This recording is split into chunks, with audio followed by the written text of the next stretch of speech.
Hi students, मैं सोनिया विद्यागुरु से vocabulary का एक और सेशन देखने वाले हैं। अप्रोक्सीमेटली 15 वर्ड्स हैं।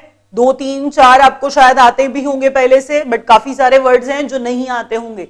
हर बार डिफरेंट तरीके से वोकैबुलरी पढ़ाने का पर्पस ये है बच्चों, आपको याद हो जाए जो भी वर्ड्स पढ़ाए हैं। आपके हर एग्जाम के पॉइंट ऑफ व्यू से ये वर्ड्स इंपॉर्टेंट हैं।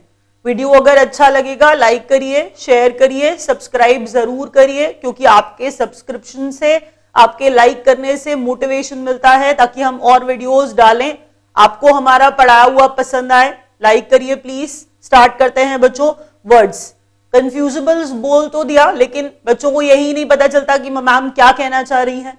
कंफ्यूजिबल्स नाम से ही पता चल जाता है। 2 वर्ड्स ऐसे जो या तो सेम साउंड करते हैं, या फिर मतलब आई मीन टू से प्रोनाउंसिएशन सेम होगा, या फिर ऐसा होता है कि प्रोनाउंसिएशन थोड़ा बहुत डिफरेंट है। जैसे अगर आप वर्ड मैं आपको समझाऊं, ऑल्टरनेट और ऑल्टरनेटिव, अगर आपको याद आए बहुत कॉमन सी कंफ्यूजन है ऑल्टरनेट और ऑल्टरनेटिव। तो ऑल्टरनेट डेज होते हैं जिसमें हम एक छोड़ के एक दिन, बहुत आसान है, ये आपको आता है मुझे पता है, मैं सिर्फ एग्जाम्पल के पॉइंट ऑफ व्यू से आपको बता रही हूँ। ऑल्टरनेट डेज होते हैं एक छोड़ के एक, ऑल्टरनेट है आई हैव नो ऑल्टरनेटिव। वहां पर ऑल्टरनेटिव का मतलब चॉइस या फिर ऑप्शन है, that means I have no choice, I have no alternative.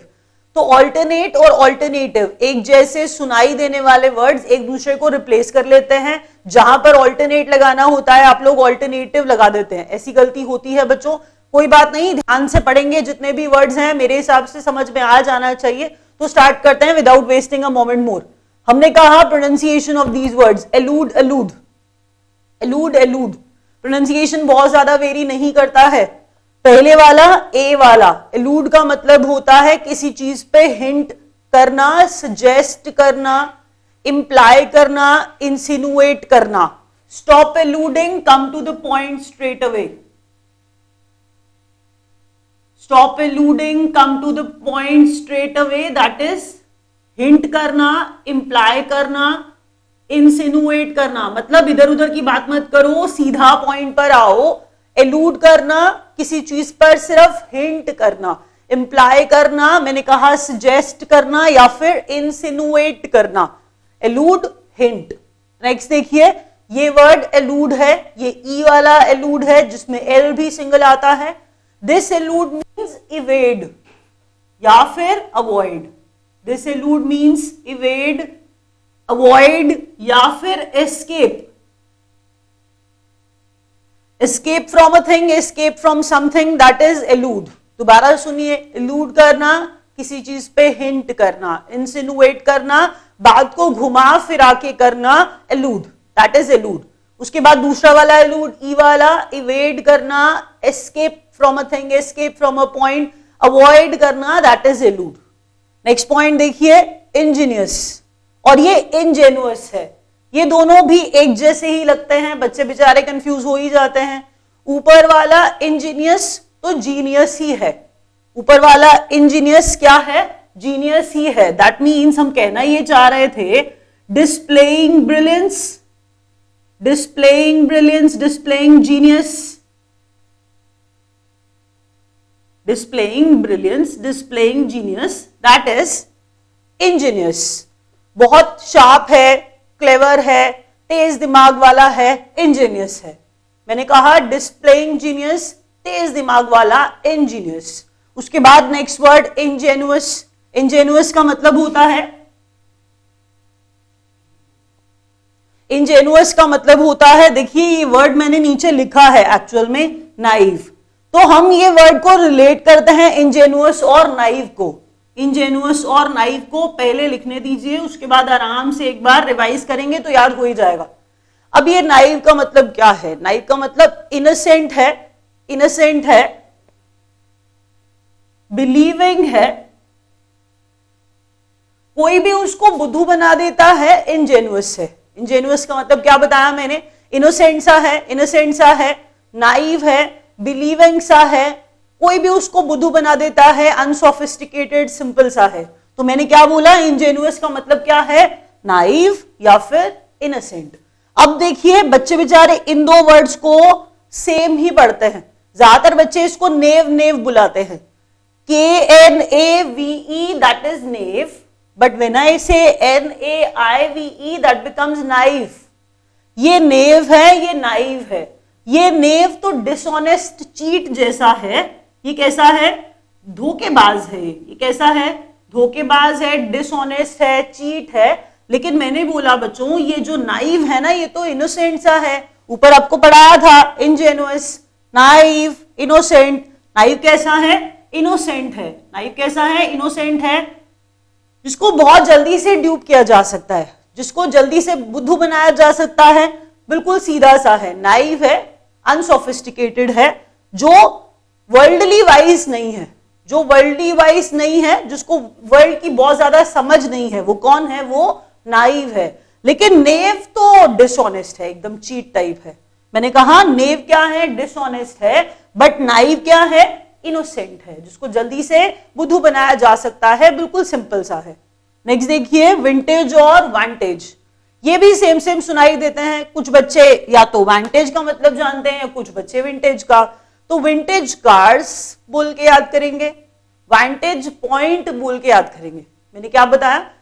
Vintage cars बोल के याद करेंगे और वांटेज पॉइंट बोल के याद करेंगे। इससे क्या होगा? याद रहेगा, vintage cars classic cars of high quality. Vintage क्या है? क्लासिक है। विंटेज कार्स जब मैंने बोला तो मेरा मतलब क्या था ऐसा बोलने का? विंटेज क्लासिक था। मैंने कहा विंटेज कार्स, तो मैंने कहा क्लासिक है वो, ऑफ हाई क्वालिटी है वो, विंटेज है। फिर मैंने बोला वांटेज पॉइंट, मैंने कहा वो पॉइंट जिस जगह से व्यू बहुत अच्छा दिखेगा। वांटेज पॉइंट, अगर आपको याद हो, डिस्प्लेइंग गुड व्यू मैं शॉर्ट में लिख रही हूं। मैंने कहा कोई ऐसा पॉइंट, वांटेज पॉइंट, मैं आपको मीनिंग ही ऐसे बता रही हूं। सुनिए, आप जाते हैं, आपने कहा एक हिल स्टेशन पे गए घूमने के लिए। हर हिल स्टेशन पे ना एक एक ऐसी जगह बनाई होती है जहां पर जिसको वो बोलते हैं वांटेज पॉइंट। ऐसी जगह जो ऊपर बनाई है जहां से पूरा का पूरा एरिया का व्यू बहुत अच्छा दिखता है, that is basically a vantage point. तो मैंने क्या कहा? वांटेज पॉइंट ऊपर है जहां से जगह पूरा का पूरा एरिया बहुत अच्छा दिखाई देता है, जो इस पॉइंट से व्यू बहुत अच्छा दिखे, that is vantage point. Next देखिए, डिमर डिम्यो। डिमर डिम्यो प्रोनाउंसिएशन वेरी करता है, लेकिन देखिए दिखने में बहुत ज्यादा डिफरेंस नहीं है। मैंने कहा था या तो प्रोनाउंसिएशन सेम रहता है या फिर दिखने में सेम से लगते हैं। तो मैंने कहा डिमर डिम्यो मीनिंग क्या है? Demur means to object, object raise करना, किसी चीज को रोकना या फिर किसी चीज को डिले करना, टैरी जिसे हम कहते हैं बेसिकली। तो टू ऑब्जेक्ट टू डिले, किसी चीज को लिंगर ऑन करना, दैट इज डिमर। फिर मैंने कहा डिम्योर। डिम्योर हम किसे कह रहे हैं? डिम्योर हम उसे कह रहे हैं जो बहुत सीधा साधा, सोबर सा है, क्वाइट सा है, शाय सा है, सिंपल सा है। मैंने कहा एक ऐसा इंसान जो डिम्यो है, डिम्यो का मतलब क्वाइट है, शाय है, सोबर है। तो याद रखिए डिमर ऑब्जेक्ट करना वर्ब था। मैंने कहा डिमर क्या है? ऑब्जेक्ट करना, to object, that is demur. फिर मैंने कहा डिम्यो, डिम्यो मीन्स शाय है, क्वाइट है, बड़ा सिंपल सोबर सा है, दैट इज डिम्यो। फिर ऑर्डिनेंस और ऑर्डिनेंस। ध्यान ये दीजिए कि जब हम बात करते हैं कोई इमरजेंसी वाली कंडीशन आती है तो हमारे प्रेसिडेंट क्या करते हैं? ऑर्डिनेंस इशू कर देते हैं। हमारे प्रेसिडेंट क्या करते हैं? ऑर्डिनेंस इशू कर देते हैं। तो आपको इसी बात से याद आना चाहिए कि ये ordinance with an I, ordinance with an I, ordinance जिसमें आई आता है बच्चों, वो एक लोकल लॉ है। वो क्या है? एक लोकल लॉ है। हम इसे बेसिकली हिंदी में जो कहते हैं अध्यादेश, हम इसे क्या कहते हैं? अध्यादेश। तो हमारे प्रेसिडेंट जो इशू करते हैं ऑर्डिनेंस, वो एक लॉ है, वो एक अध्यादेश है। लेकिन हमने कहा ordinance, ordinance without an I, ordinance without an I. इस ऑर्डिनेंस में जिसमें आई नहीं आता, इसकी स्पेलिंग बच्चों को नहीं आती है, प्लीज, ये सुना भी नहीं होता स्टूडेंट्स ने। तो ये वाले ऑर्डिनेंस का मतलब है जहां पर वेपन स्टोर किए जाते हैं। इस वाले ऑर्डिनेंस का मतलब क्या है बच्चों? जहां पर वेपन स्टोर किए जाते हैं। वेपन स्टोर करने से अच्छा एक चीज लिखिए, इसे आर्सेनल कह सकते हैं, इजी लैंग्वेज के अंदर आर्सेनल कह सकते हैं।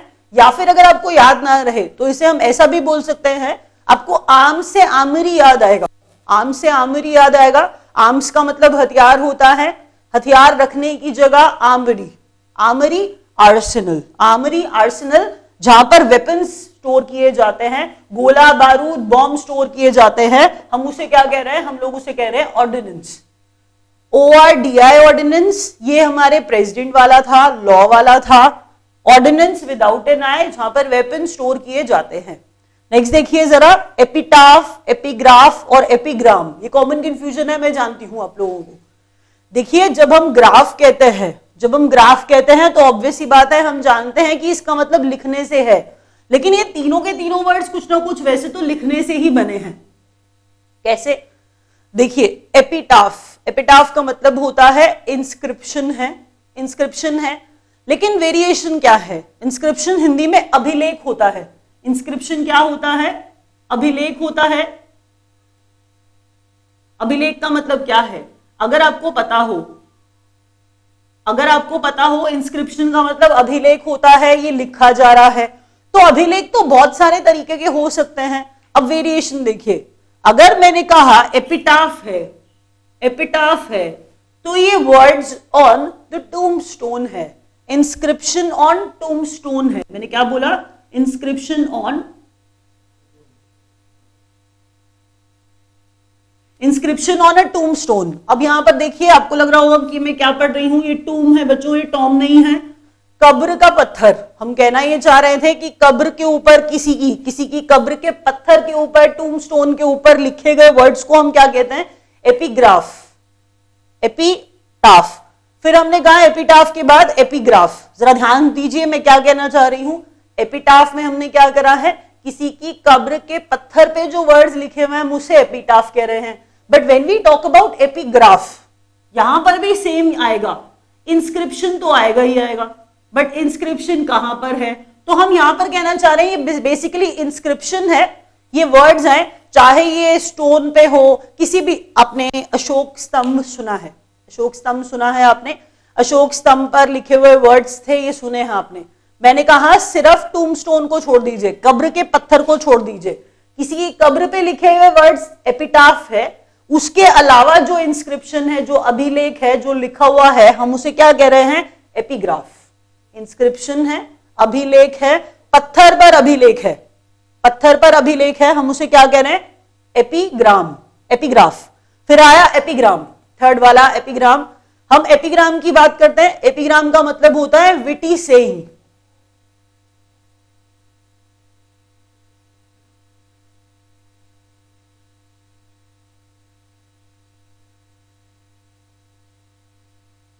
अच्छा, एक बार ही दोबारा बोलती हूं, एपिटाफ, कब्र के पत्थर पर लिखा हुआ वो एपिटाफ है, ठीक है, इंस्क्रिप्शन ऑन अ टूम्बस्टोन। उसके बाद मैंने एपिग्राफ बोला, एपिग्राफ का मतलब मैंने आपको बताया ये इंस्क्रिप्शन है, ये पत्थर पे लिखा हुआ है, बस कब्र के पत्थर को छोड़ दीजिए, इंस्क्रिप्शन और कहीं भी लिखे हुए होंगे, अभिलेख कहीं भी लिखे हुए होंगे, हम उनको एपिग्राफ कहेंगे। एपिग्राम का मतलब होता है कोई वाइज बात कही, कोई विटी सेइंग, कोई पिथी सेइंग बोल दी, कोई अच्छी समझदारी वाली बात,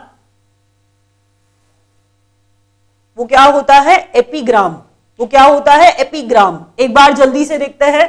एलूड, एलूड, एलूड का मतलब मैंने बताया था सीधा ना जाकर के सिर्फ हिंट देना, दैट इज एलूड।